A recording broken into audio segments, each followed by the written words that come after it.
Hey, y'all, what's going on? It's TJ with Roller Skate Universe. And recently I was handed a set of boots to try out. Um, the purist in me does not want to enjoy using them at all. In fact, the purist in me wants to absolutely hate these things for everything that they are. And I just can't. I really can't. I tried everything I could on them to get them to break. I expected these things to break, and they just didn't. In fact, the comfort was so amazing on them, and I kind of understand what the hype's about. So, without further ado, a set of Moxie Jacks that I mounted to a set of Snyder Royals. It's a $500 plate on a jack boot of all things. It's completely overbuilt for just being some jack boot. But some notable things about the construction of this that I was scowling about for a long time is that it's not stitched, but that's okay. I'm going to get to that in just a second. That is one thing that you do not have to worry about whether or not it's stitched. Even I myself had mentioned things about, well, if it's not stitched, then it's not good at all. It's not a worthwhile boot to have. Um, I was wrong. I was absolutely wrong. So now I'll explain how that works. You see, if you go through all of Rydell's high top lineup right now, and you look at them in person, and I'm not talking about looking at the spec sheets or talking to the people. I mean, actually physically going to where these things are at, or going to your local skaters and saying, "Hey, can you take one of those off? Can I look at that?" If you actually do this stuff and you pull the insoles out, even on their highest end roller boot, it's not stitched. Okay, the 120 is not stitched. The 220 is not stitched. Now, all these used to be, but they're not anymore. Again, the 120 is not stitched. The 220 is not stitched.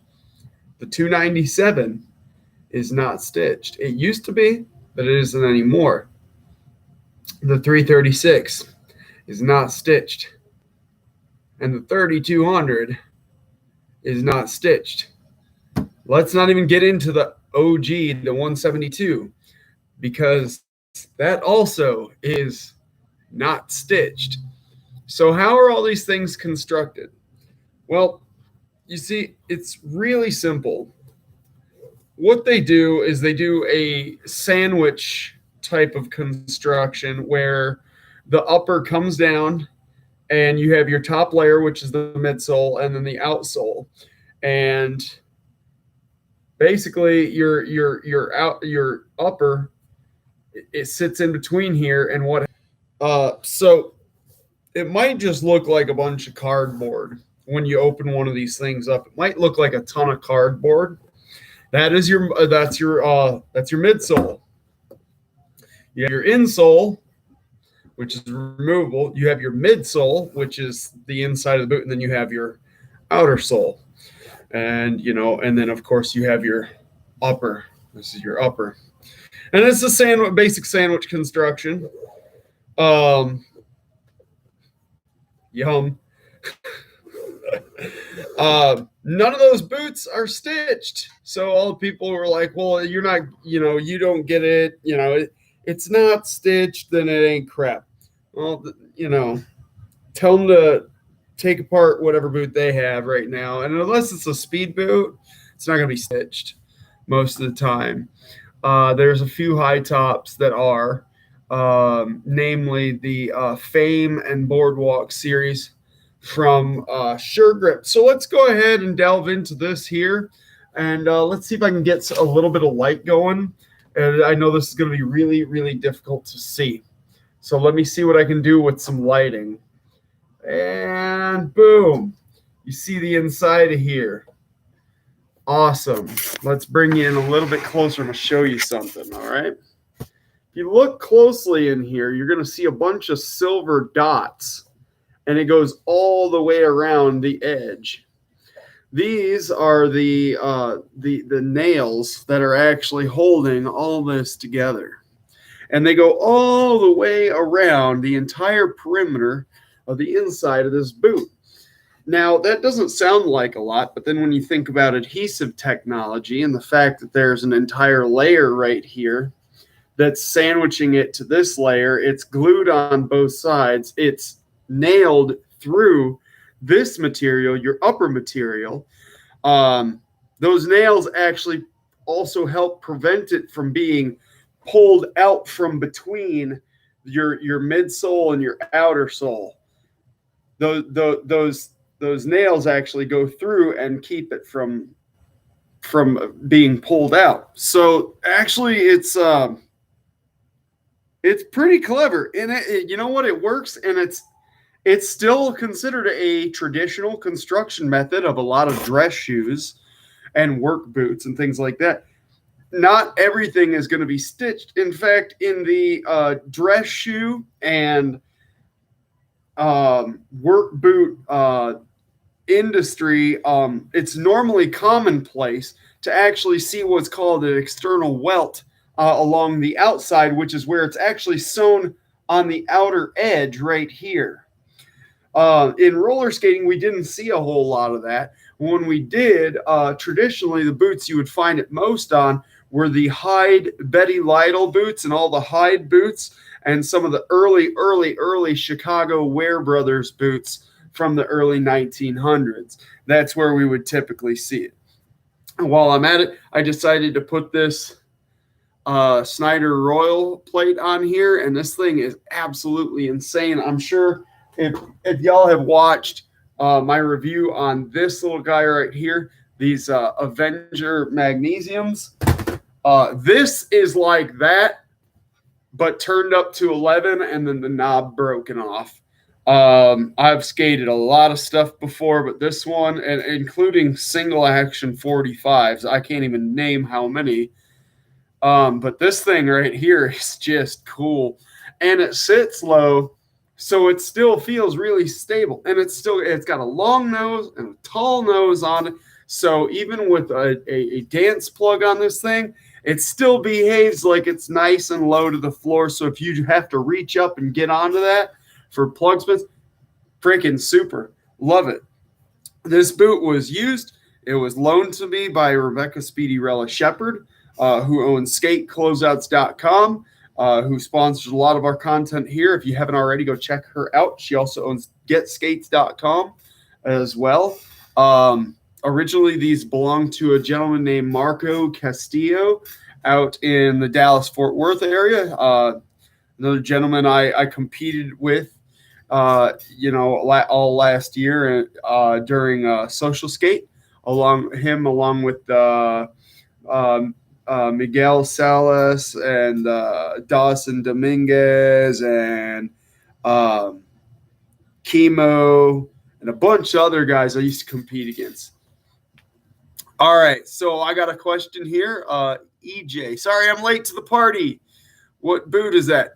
This is please don't laugh at me, but this is a Moxie Jack. It was given to me for free to test. It's a used one. But yeah, this is a Moxie Jack. I have a hard time hearing myself believing that I'm actually saying I skated this. But yeah, this is a Moxie Jack. I'm diabetic. I have some nerve problems. I have diabetic nerve problems in my feet. So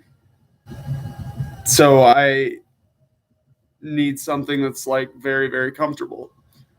So, no problem, EJ. Thanks for commenting, by the way. I'm going to go into other things about the construction real quick. This padding is thick.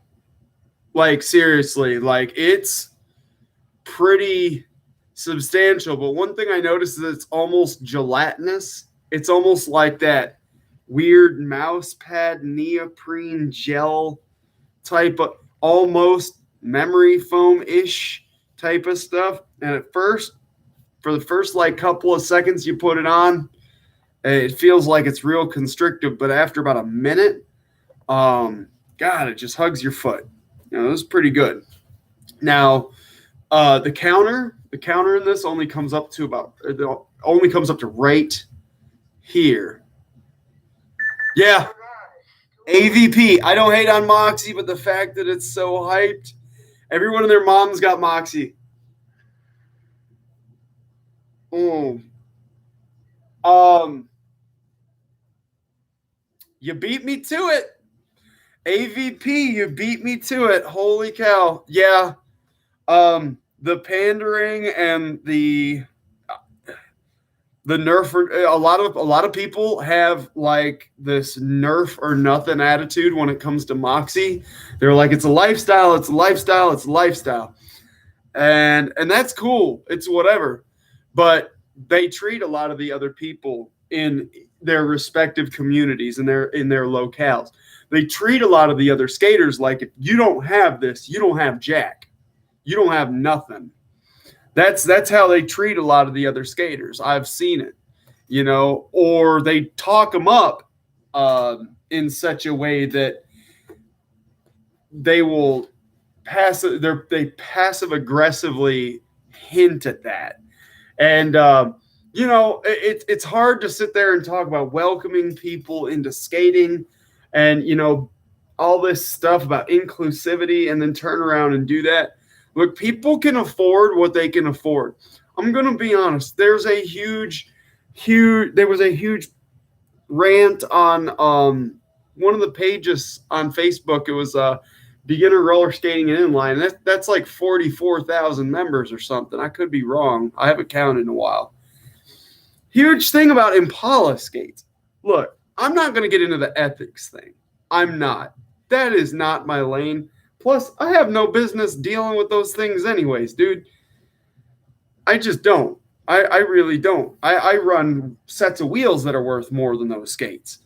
But I will say that, look, if that's all you can afford, I'm not going to sit there and bash you for what you can and can't afford. You know, definitely do what you can afford. Do what you can handle. Like, if that's your way in, great. But people, please do not chastise others for getting in, you know, however they could. All right. So anyways, counter on this comes up to right here. So it's about 2/3 of the way up. Starts right there and down to here. Now, the counter ends right here. So that's not a bad location for that counter to end. You're looking at probably about half the foot to a third of the foot. The front, there is no toe cap. So that's kind of nice because this can actually stretch a little bit. Thank you to Suede, because Suede stretches and it molds a little bit to the foot. EJ, right. Skate what you can to get started. Exactly. And I've been doing this stuff for almost 40 years and I still don't care. Like, if that's what you do to get in, sweet. I am not going to sit here and tell people don't buy it. Don't buy it. Of course, again, ethics notwithstanding, I'm still not going to say, hey, don't this, don't that. Hey, if that's what you can afford, hey, we're happy you're here. You know, I really wish people would just start looking at it like that. Don't say that you want people to get into the stuff and then find an excuse to push them back out. All right. Interior, or that's the outer counter. The inner counter is a lot different. It's an asymmetrical counter, which means it's shorter on the outside but longer on the inside. So if I can give you top view, I can show you. This is where the counter ends on the outside of the boot, hence the M. And then this is where it ends on the inside of the boot, which would normally be right here where your arch is. All right. So this one comes up nice and high. It's got a good it actually has a halfway decent contour. I have a high arch, which is causing me bunion problems. Ugh, I hate that, but it happens. Still, same stiffness all the way around, ends all the way up here. In the arch area, it's all the way up here. So that's good. That'll keep your foot from rolling a little bit. Again, if you have high arches, don't rely on the boot to just do everything. Also, if I can, while I have your attention on some things, there's something that gets misconstrued a lot, even in these groups. Please, please, please do not, and I repeat, do not put insoles inside of a skate to compensate for a skate being too long. Think about that. Why would that be? Well, because when you start adding this height, all you're doing is you're forcing your foot upwards into the upper. That's it. It's not taking up room. It's taking up height.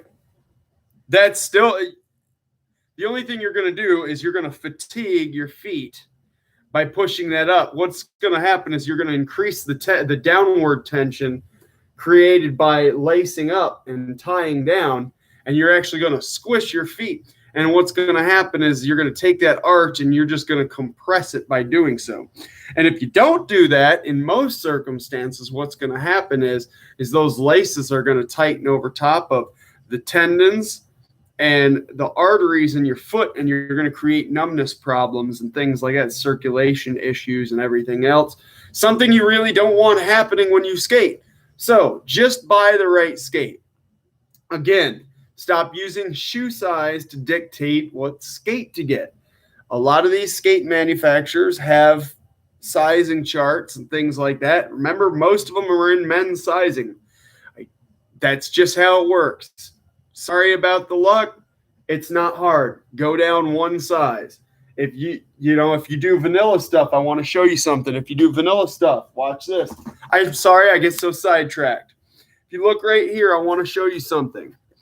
See right here, it says men's M 9.5, L 10.5. What that means is men's 9.5, ladies 10.5. Really simple. All you do is you go down one size. So ladies, if you wear a 7, and by the way, I do work in a rink, and I have to do this all the time at the rental counter. You come up and you say, I wear a 7, then luckily for us at the rink I work with currently, we do have women and men's size rentals. So that kind of helps things out a bit. But if we didn't, then I would hand you a 6. And this has happened. Hand her 6. She goes, what the heck is this? I said, I'm a 7. Have to explain the size difference. Honestly, again. And then they come back and they say, it worked. How did you know this? Gee, I've been doing this a long time. I don't know. All right. So again, with that, just get the right size. Your shoe size ain't it, Chief. All right, check this out. The interior. I'm not gonna lie. I'm a big fan of art. I do like this. It's kind of dope. Never thought I'd say that, but this is kind of cool. There are some nifty imagery in here, and I'm cool with that. We have a double-stitched heel stay. My buddy drew all over the back of it. Drippy boy, whatever. Shearling tongue lining, and it's a good one. Not to mention you get the lace bar that you only get on the 336s usually. That's only reserved for that. Your 220s, your 120s, your 297s do not have that lace bar. And have I used it? No. Am I gonna? Probably not. But if I wanted to, it's there, and that's kind of a nice thing. Let's talk about these hooks. Let's talk about these hooks. Now I'm going to show you something, and then I'm going to show you these. Give me 1 second. Vanilla, please don't kill me for this, but I have to use you as an example. Vanilla has been very good to me over the years. I'm definitely not going to throw them under the bus. I have a set of parfaits. Please do not laugh at me for the color. But it's kind of nice, I guess. So I got a set of these parfaits. And I want you to look at these hooks. Now let's talk about in terms of quality. I've been doing this so long. I've seen hooks on all kinds of stuff. Now usually the stuff that hey J-Rock, what's up, dude? Oh my God, this is like my first channel follower. He's super awesome. He's an old school b-boy. Man, he's awesome. Love to see him. He lives out in Colorado. If y'all are in Colorado, go check him out. He's in the Denver area. Him and his whole family, they all skate together. You gotta love that. All right, so let's talk about the hooks. Traditional hooks usually are just something like this, and it's a very malleable, soft steel. And generally, it doesn't get a whole lot better than that. That's it. It's pretty standard fare. The downside to these things is that if you don't use them and you get to skating, what they'll do is they'll actually lock against the other skate and they'll get tangled. And then what happens is when you yank them loose, they'll like bend out. Or if you fall hard enough, it'll actually bend them down. So then you got to take a screwdriver and you got to pry them out and stuff like that. Hey, that was slick. All right. By the way, Parfait, actually, for this price range, this thing it's amazing. Seriously. Good to see you too, Jay. I'm just happy you're tuning in, man. Really, it's good to see you. But when we do a little bit of a comparison here and we look at these Moxies, whatever they're making these hooks out of, okay, it's not some like mild steel that's just stamped. Whatever these are, they're incredibly robust. You cannot squish them down. They sit so low profile and they're small. The diameter on them is really, really small compared to the diameter of, say, something like this. You see how these just look like tiny little buttons. The cool thing about that is that if you don't use these and you do click your skates together, they don't really get tangled up very easily. If you do rip your skates apart like that, then it doesn't bend them because these are really, really, really tough. Looks like you lost some. Yes. Let's see here. Last year, I lost 80 pounds. I wound up getting diagnosed with type 1 diabetes. Don't feel bad. I don't feel bad. Honestly, I do everything I can to make the most of that, dude. I can't even get mad, dude. That's what nature does. That's what happens. It's cool. But I lost 80 pounds. It's helped me because I'm putting off a spinal fusion surgery on my lower back, and I have been for a few years. But this is just kind of helping me keep that away. And even the doctors are like, dude, stay away from doing this for as long as you can. I'm like, okay. By the way, before anybody gets freaked out, no, I did not get my spinal injury from skating. So don't get scared and be like, I got to stop skating. Because a lot of people are in panic mode right now over injuries. Seriously, if you're worried, people being worried about getting hurt while skating is the equivalent of being hurt or being, people being afraid of getting wet when they jump into the ocean. Like, dude, it's going to happen. What makes you a skater and keeps you that way, and what really separates dedication from just part-timing it, is your ability to pick yourself back up and keep trying it. Okay, now we're gonna get back to this. The lace holes, I noticed the lace holes are really small on this, so it's almost like they want you to use their ribbon thin cotton laces, which are always great. The stock Rydell laces are always really good. I haven't had in 30 years, I haven't had any issues with them at all.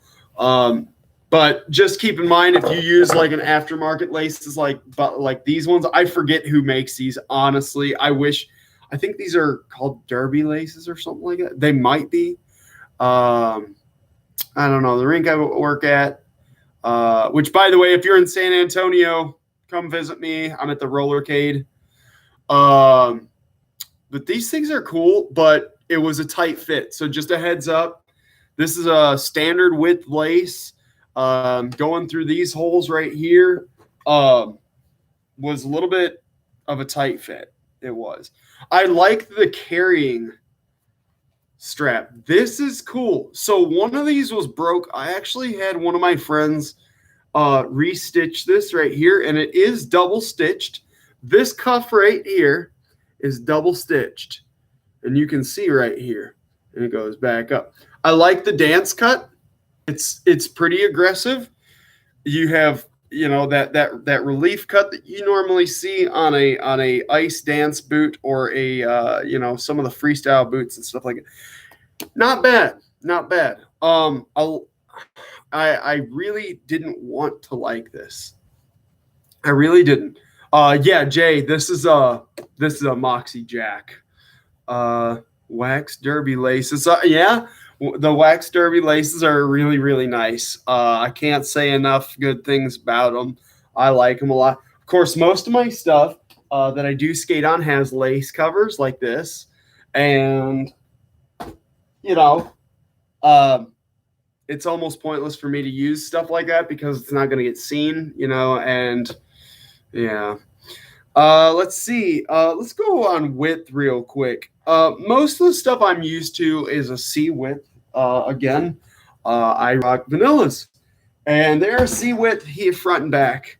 The width on this, I'm going to be honest with you, this is a size 10, and this looks a lot to me like the BD last.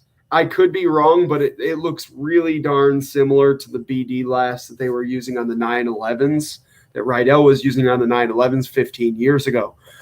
So this, I without actually looking it up or anything, I'm just going to say that, this would probably work for wider feet after you break them in a little bit. After this upper gets squishy, soft, and everything.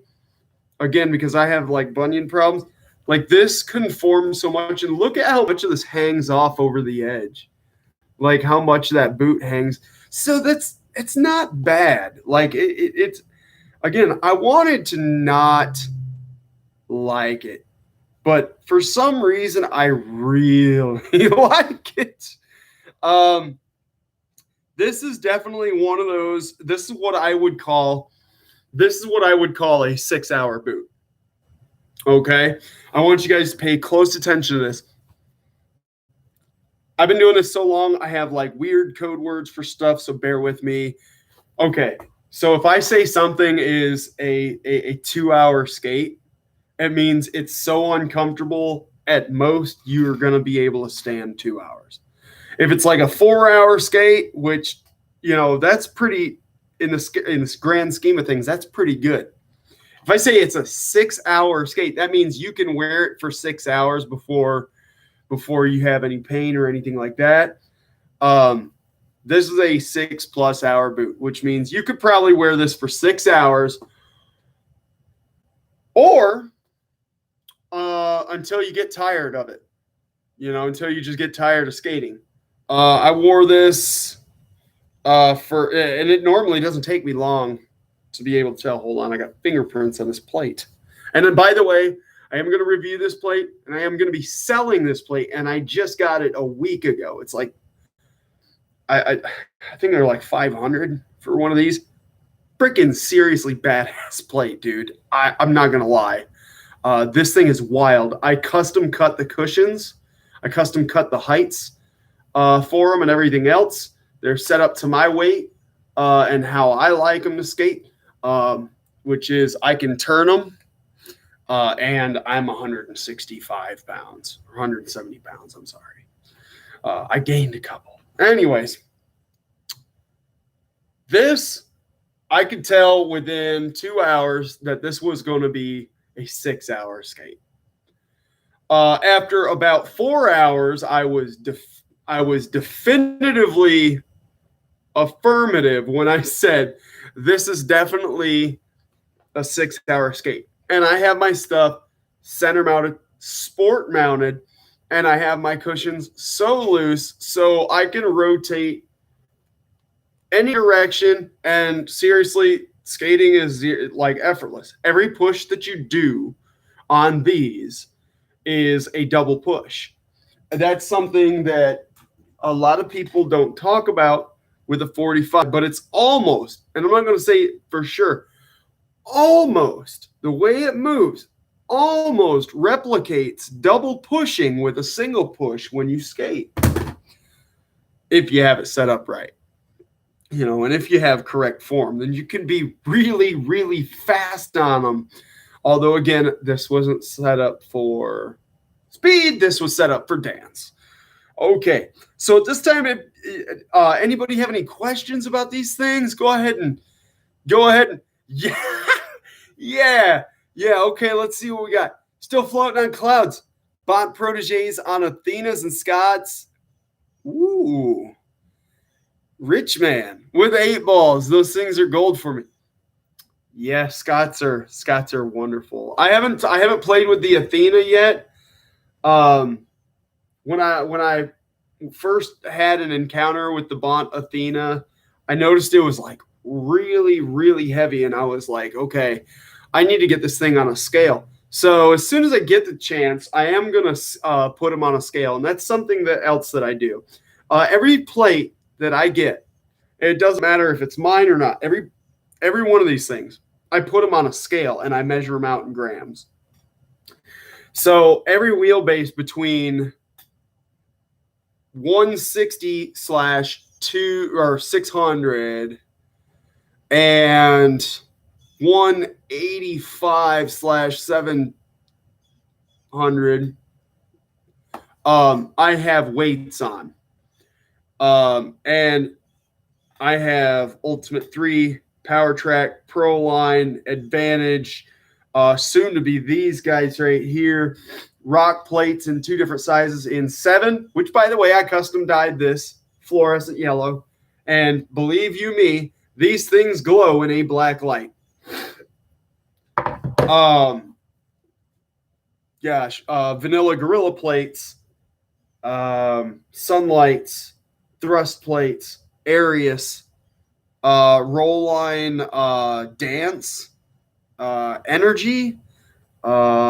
There's a bunch of them, and I collect all these weights on stuff. So when somebody says, "Well, this plate, it's like $700. It's a light plate," and I'm like, "Dude, this plate here for $400 it weighs 100 grams less." And then when they say they don't believe me, I have pictures to back it up. Okay, so these things here are dope. I mean, really, like, this is a comfortable skate. This is the Barca Lounger skate. This is the lazy boy right here. This is the lazy boy. All right, what wheels am I running? Well, I'll show you wheels and bearings. Check this out. New old stock. These were brand new. New old stock ADZ E48. These are real Van Athane rental wheels. These contain asbestos. They have 20 to 25% powdered asbestos substrate mixed into them. So, yeah, these ones here, if y'all do have them, or you're interested in a set, just know that they have asbestos in them. Don't go grinding them or sanding them or sending them out to machine or nothing. You breathe that stuff in. Within 15 years, you're going to wind up with cancer. So just don't touch them. Once you get them, just use them. Let them go. These are the Vanguard Crest. These ones are Crest. They were all made by the same manufacturers typically. Crest, Vanguard, all that. And then what they do is they just stamp a different brand name on them. Bearings are new old stock WIB Swiss. These were the predecessor to the Bone Swiss. These came out in the 80s, right before, and then the Bone Swiss were manufactured. And what they did was they actually manufactured the Swiss bearings for Bones and just relabeled them for Bones to resell them. So that's what I was running on this guy right here. I got to tell you, the heel height on these things, the heel height is actually like a recreational height. Typically, your aggressive, competitive heels are like in the 2-inch range. Normally up here, this one's down here. So you're not going to 3-turn or bracket turn as quickly as you would with, say, an Adea, a Resport, or pretty much anything, especially that 3200 or any of those freaking Jackson boots. Those things have massive heels on them. And because of that, the skaters that use them 3-turn so fast. Well, this slows a lot of that down. So it's not as aggressive. So if you're going to try doing what I did, which is loops on them, you're going to need to compensate with a lighter action. You're still not quite going to get what you want on them. But again, this is made for outdoor skating. I won't say park skating because Moxie did release a statement saying that a lot of their stuff was actually not manufactured for park skating at all. So how do they feel all these years later? These things right here, if you go to a rink floor that is sticky, this will take care of that. They're probably the durometer is kind of on the immeasurable side, but we're going to say they're about a 103-ish. And you can hear how they sound when they hit. Listen to this. Yeah. Really solid wheels. Part of what makes them so slick is not just the hardness, but because of the compound itself. Having all that powdered asbestos mixed into this actually cuts down on the wear, which is what a lot of rink operators wanted them for. That's what made these things such a marketable rental wheel at the time, because rental wheels had to endure tons of hours, tons of abuse, and go on for years and years and not rack up repair costs and replacement costs while rink owner operators were still paying them off.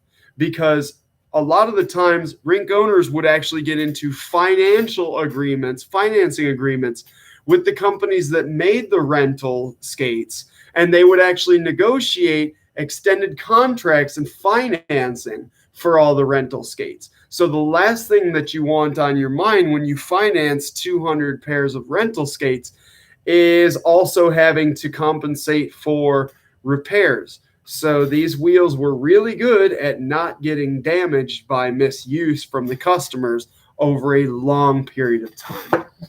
I really like them. Everybody that skates on them says the same thing, myself included.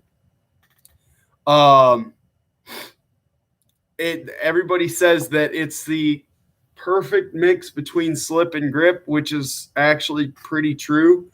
The closest wheels you can get on the market today that kind of behave like this are any of the All-American Dreams and the Sure Grip Velvets. Like those, the All-American Dreams or the All-American Plus. I don't know. I think they discontinued that one.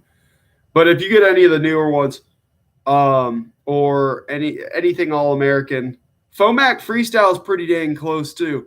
And the Velvets, They're all really close to this formula. The only difference is they do not have the asbestos in them. They are absolutely, yeah, these are absolutely hard to find. We were selling them on skatecloseouts.com. We did have about 50 sets brand new that didn't even have bearings installed in them that we found in a rink's attic. And we sold them for like $100 a set. And I mean, they were gone fast because people knew what they were. They knew what they were, just like we knew what they were. We knew what they were worth. We could have sold them for more. We didn't. We barely turned a profit on any of the stuff, to be honest with you. We didn't really make that much off of it. But what we did do is we managed to get about 50 sets of brand new Vanguard rental wheels that had never even had bearings installed onto the streets, which were great. The Velvets, I haven't had any shortage of the Velvets, although I'm going to be honest with you, Sure Grip is on a national back order, and I don't mean just on wheels. I mean everything. Everything. Right now, Sure Grip is playing catch up, and I love Sure Grip. If anybody here is a rep for Sure Grip, or you're a rep from Sure Grip and you are watching this feed, please do not take this the wrong way. I love you guys. I've been skating your products forever. There is not a single thing that you have made that I have not touched. In 36 years of skating, there's not a single product that you guys have made that I have not put under my feet at least once. They are playing catch up so much that rinks right now, they're just like Rydell, there are massive back orders on everything. Now, there is a substantial difference between how them being behind and Rydell being behind is a little bit different.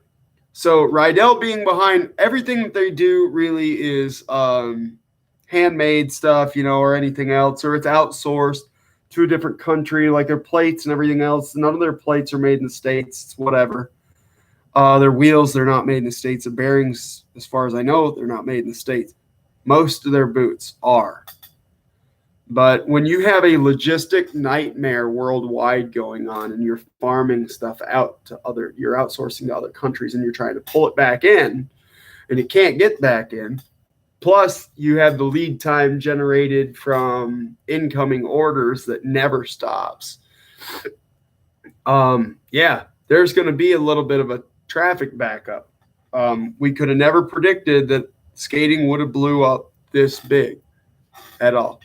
Sure Grip had massive back stocks of everything and pretty much worked around the clock.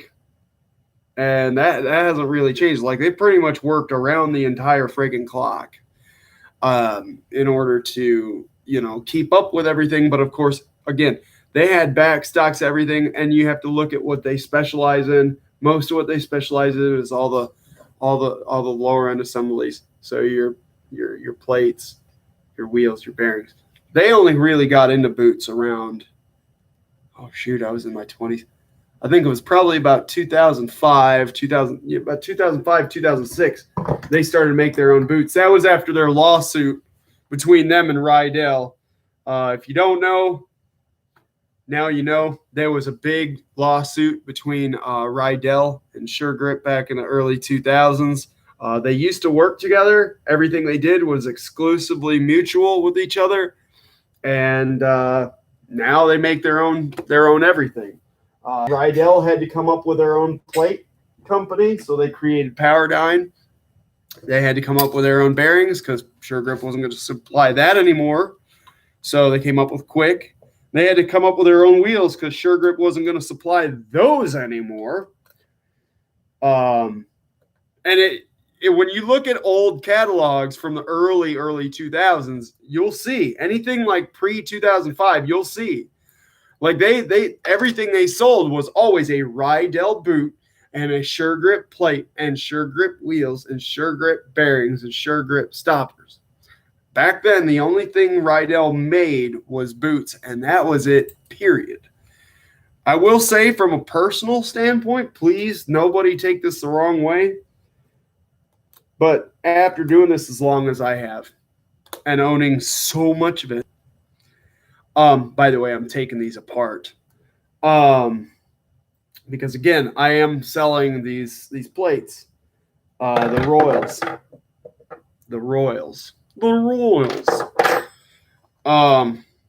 This is the Royal, by the way. Jewelry grade. Freaking beautiful plate, man. Yeah, back then, Rydell's boots were constructed a lot better. Their quality control was a lot better back then. Unless you buy an old one, you'll never know. You'll never see that. But trust me when I tell you, or if you talk to any veteran skaters that have been doing this for, more than like 20 years, they're going to tell you the same thing too. They do not make them the way they used to. Like even 15 years ago, Rydell's boots were just amazing compared to now. That's my 650 Royal. And it's pretty sweet. I love this 45-degree double action vertical pivot pins. Pivot pins here are vertical, so steering is like very aggressive. This jump bar is titanium stock. It comes with a titanium jump bar. There are available aluminum jam nuts, titanium kingpins if you can find them, titanium axles if you can find them, titanium pivot pins if you can find them. They discontinued making a lot of that. They used to make all of it in the house. I'm trying to polish all this off. I'm not trying to brag. What's up? These things are really sweet. They got a super old school vibe. Left and right foot frames. So you can see here, this is straight up and down, and this is off to the side like that. I like that because when it's actually mounted correctly, then that's in the center of the boot. But if it's mounted incorrectly, then that thing's like under the big toe, and then you can tell somebody doesn't know what they're doing. But yeah, this had a previous mount. I'm actually going to be selling these soon. I'm going to be putting a different plate on them. They had one previous mount. These are a size 10.